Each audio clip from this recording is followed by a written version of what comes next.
Hey folks, I'm David Robinson here at Community Christian Church. Welcome to a series of discussions on people's experience with racism and prejudice. These conversations are with members of our own church, and I hope you find these very, very helpful.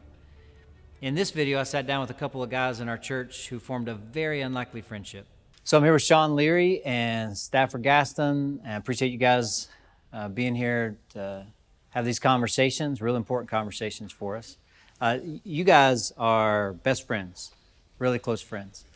And that's a little what we want to talk about here. Your all stories, your journeys, and you're best friends, and you're a policeman as well. How long have you been a policeman? I've been a police officer for close to 23, 24 years. My entire adult life really has been in law enforcement. And you grew up around here, correct? I grew up not too far away from here. Yeah. Now, you didn't grow up around here. I did not. Tell us about where you grew up. I grew up in Oklahoma City, so it's a little bit different than here. Yeah. So tell me a little bit about what life was like for you growing up. Growing up was a lot different than the life I live now. I live in Perry Hall, and it's very diverse. Where I grew up was not very diverse. I didn't go to school with a white person until I was in 5th grade. Had a couple white teachers, but that's about it. So definitely not diverse. Oklahoma City is very segregated. It's pretty much chopped into 4 grids: northeast, northwest, southeast, and southwest. Kind of northeast is more African American, southwest is more Hispanics, and then lower income whites lived in the southeast, and northwest was the affluent whites. So a little different than Perry Hall. Now, you all being really close friends, as a police officer, your impression of police officers, it was shaped pretty early on, right? Growing up in a segregated area, the police had a little bit different of a profile than where I grew up. And I actually had my first run-in with the police when I was 11 years old, and wasn't running because I did anything wrong. 2 of my friends, one was 10 and the other one was 8. I was 11. We were playing out in I can't remember whose yard we were in, but all of a sudden, police roll up. Lights come on, they jump out of the car, tell us to freeze. We're like petrified, had no idea what's going on. They grabbed us, cuffed us, put it in the back of the car, and said that we fit the description of some people that just did a drive-by shooting. I was only 5 years short of getting my driver's license, but I guess we fit the profile of a drive-by shooting. So as a 43-year-old man looking back on that, I see it a little bit differently than I did, but even as a child, I knew something wasn't quite right about what happened in that situation. And honestly, at that point, listening to other people that always talked about not trusting the police, I started to have a mindset of having mistrust for police officers. So you had an event happen a little later, a few years later when you were in college, that also shaped your impression and your view of police officers. Back in 1999, my best friend in college, Bobby Russ, he was actually shot and killed by a Chicago police officer on the Dan Ryan Expressway. He was on his way home to see his mother. He had just left my house previous to when he was headed down that way. And somebody leaves your house, you don't think it's the last time you're going to see him, but unfortunately it was. He got pulled over in Dan Ryan. He had dark tint on his car, and the police officer used the butt of his gun to break the window out, and the gun went off and went through. He blocked his hand to block the glass. Bullet went through his hand into his heart and killed him. 2 weeks short of his college graduation. I mean, we were just completely busted up. That was something that was very difficult to deal with. That really ingrained in me an issue that I had with police officers, and true mistrust. I always had a different pit in my stomach that happened when I got pulled over by police moving forward to that point, what was going to happen. It truly put something in me that, fortunately at this point, actually has changed, but that did shape me to have a negative light with regard to police. How did it change? So you're talking about, you know, as a 43-year-old man, you have a different perspective now. So what shifted? What shifted is this man next to me. To be honest with you, I didn't expect the relationship that he and I had to turn into what it was. If you'd have looked at, we were 2 guys who had kids that went to Taekwondo. And that's where you guys met? That's where we met. Right. Our kids went to the same Taekwondo clinic. How did you feel when you found out Sean was a police officer? Tell us about that. One of the days at Taekwondo, I guess he didn't have time to go home and change because he comes in uniform. Oh man, I thought the dude was all right, he's a cop. But so I immediately had my judgment, and I thought differently, and it's like, all right, I'm going to keep my distance, make sure I don't say anything incriminating, uh, and I kind of put up a wall, and I probably started to talk a little differently because I knew he was a police officer, and that judgment was there. How long did that last? Like, at what point did that shift? Because you're clearly not that way now. He talked to me, and he gave me some wise counsel. Just one day we were sitting at Taekwondo, and then he invited me to come to church here. And But bear in mind, we had seen each other for months oh yeah, at Taekwondo. You know, I was just like, that's just some big dude, you know, whatever. Talking. Like, we would occasionally, you know, what do we default to as guys? You know, hey, you a football fan? You know, blah, exactly. blah, blah. Oh, you do you golf? You know, you know, just being polite as men, having a conversation.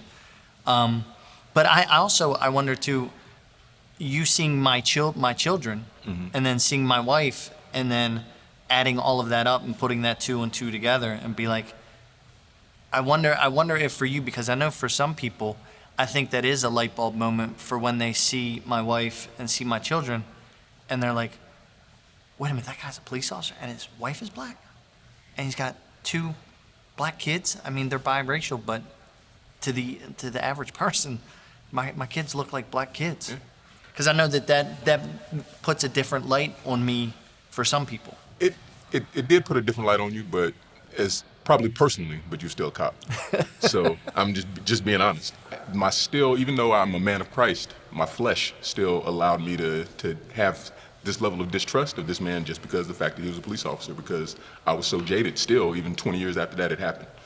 And went home that night and talked to my wife Sharon, and I put my flesh aside and was led to take my family to come to CCC. And it was one of the best decisions I ever made because my children fell in love with the children's ministry here. Was it just over time? Just It's difficult to accept the word of Christ with walls up. So the first time I stepped into this auditorium and they sat in front of our family sat on the same row, it's like the walls came down then. And it's like he just was just another guy.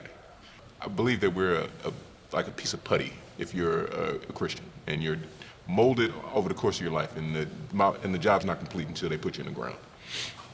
And I believe that my thought process was allowed to evolve by thinking. Having a relationship with him forced me to think about police officers in a different light, because it's almost like the way that when George Floyd was killed, the fact that it was on camera made people see that in a different light. And I think being in a relationship with him forced me to see police in a different light, because how can I have this issue with police if I like this man because he's a police officer? So never at any point did I feel comfortable with my feelings thinking that they were right, because as a Christian, you can't judge people. Only God is the judge. So I was always conflicted with my feelings about police, and I was forced to confront that by being friends with him. And I'm happy that took place, because two things: A, I have him as my friend, and B, it allowed me to open my mind and to put some negative thoughts out of my head. And now I can see police as people. I can't honestly say that I'm not cautious still as a black man when I get pulled over, and make sure that I'm sitting at 10 and 2 and asked to grab my driver's license and reach in the glove compartment. But at the same time, my negative feelings about the blanketed police officers, that's definitely something that's been eliminated from my life. you told me a little bit about your mom. You can hear your mom's voice a little bit telling you about loving people, you know, and growing up in a largely black area, neighborhood, high school, and you talked about how her heart was shaped just toward people. I mean, my mom she just loved people. I mean, and she always taught me to not be judgmental of people. She said she instilled in me at a young age that only God can judge. And she always told me to people are people. And you'll like some people, you won't like some people. There's gonna be white people you like, there's gonna be some white people you don't, there's gonna be black people that you don't like as well. It's just, people are people, and everybody doesn't get along, but your duty as a child of God is to love other children of God. So you had all these things that, you know, collided to help you kind of reshape, as a 43-year-old man now, your view of policemen, of police officers, of someone who's white, all of that. Well, I mean, I think that my Christian relationship has been somewhat of a roller coaster, but at the same time, I've always had my grounding here. I mean, I hear the voice of a wise minister that said something, and the voice of my mother. And really, as I had to take a deep dive and look at myself, I was unsatisfied with having this hardness in my heart surrounding any individual group of people. And it took a conversation, a trip to a church, and a forged relationship with Sean. And as time passed, I decided that as I'm going to be a model for my children and teach them to be to love everyone. How can I be hypocritical and have this hardness in my heart? Because there was no possible way that I was going to teach my children to have any sort of distrust or dislike of anyone. So with that being the case, I had to take a look at myself. And if I'm going to model that behavior to my children, then I had to do something about myself. So as I went to the Lord in prayer and continued to delve this relationship with Sean, the hardness of my heart was able to be taken away. And now, like I said, he's one of my favorite people in the world. So you invite Stafford to church. You guys come to church. Afterwards, you share a meal together, and you continue to do that again and again and again. And your wives become really close too, right? I mean, our wives are thick as thieves now. I mean, I don't know if they could survive without each other. I know, for real, right? It's truly a relationship that has been. It's like they've only known each other for a few years, but it's like they've known each other for 30 years. They hawked in on my friendship. They hawked in. Pretty much. So, Sean, tell us a little bit about you growing up, and then bring us to this relationship where we are now. I grew up in a Catholic church. I went to Catholic school, first grade through ninth grade. I met my wife when I was 15 years old. I thought my wife was beautiful. I had a crush on my wife since freshman year of high school. My family had a very big, that was very much a no. In fact, my father, I remember later in life, he was saying, you don't see a dog and a cat getting together. Why would you want to be with somebody who's outside of your race? The first time that I brought her home, my parents had been out, and I remember my dad, he walked in the house and he literally did a double take, like he had to shake his head to make sure that he was seeing what he was seeing. Did she pick up on all that tension too? She did, and my mother, Thanksgiving was a big deal at my house, a very big deal. Thanksgiving, my siblings would come over, their families. My wife, her family, Thanksgiving was a huge deal. So here I'm kind of like torn in the middle, because my mother explicitly said, your girlfriend's not really welcome here for Thanksgiving. And I was just like, all of that strain kind of caused a strain in my relationship with my wife. She and I, we started dating when we were teenagers, but after a few years, that stress, because your family at that young age is your support. So I made a decision. I was like, man, I don't know if this is really what I want for my future. And I said that to my wife, and she and I, we broke up, not because we didn't want to be together. This before you were married? This was before we were married, when we were still in our young 20s. And we kind of went our separate way for a few years. And we always stayed in touch, because I had always had feelings for her. I always. So we got back together, and I told my family, I was like, look, this is my decision. And my wife, I remember when we started dating again, she said, we're not going to be just dating. We're getting back together, and we're either getting married or we just need to just go our separate ways now. So I was like, well, I guess we're going to have to get married. I'm not going to make the same mistake twice. So how did your family react to that? Very against it, very much against it. It was really a struggle there for a while, and it just caused a lot of conflict. It did. I argued with my parents. They just couldn't wrap their head around it. So all of that really weighed on me, and I was thinking, man, I shouldn't have to be in a position in life where I have to choose between the woman who I love and my family. Like, this shouldn't be a crossroads. This should be like, we're all in this together. let's be family, because family was talked about always. That's why it was such a struggle, because family was always touted as being so important. Your family is your everything. The whole world can abandon you, but your family will always be by your side. Turns out they weren't by my side. Eventually, they later got to there. My parents really, really love my children. And I do remember before my dad passed, just how much he was expressing, how much he loved my children, and how he admired the way that we were raising our children. So it doesn't undo all of those things before, but it kind of does put a better finish on it. And I am glad that I got to challenge his perspective and his thinking and the way that he looked at things. What drew you to service? What drew you to being a police officer? When I was younger, I played football at Middle River, and I was one of a handful of white kids on a team.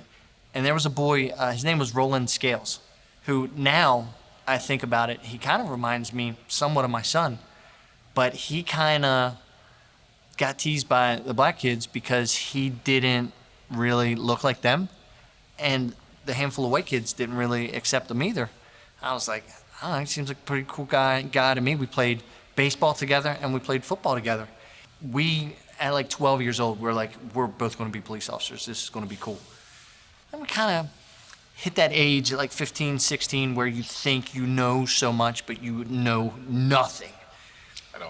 At all, right? I knew that I wanted to be a police officer. But then he got more involved in kind of selling drugs and being part of that kind of environment.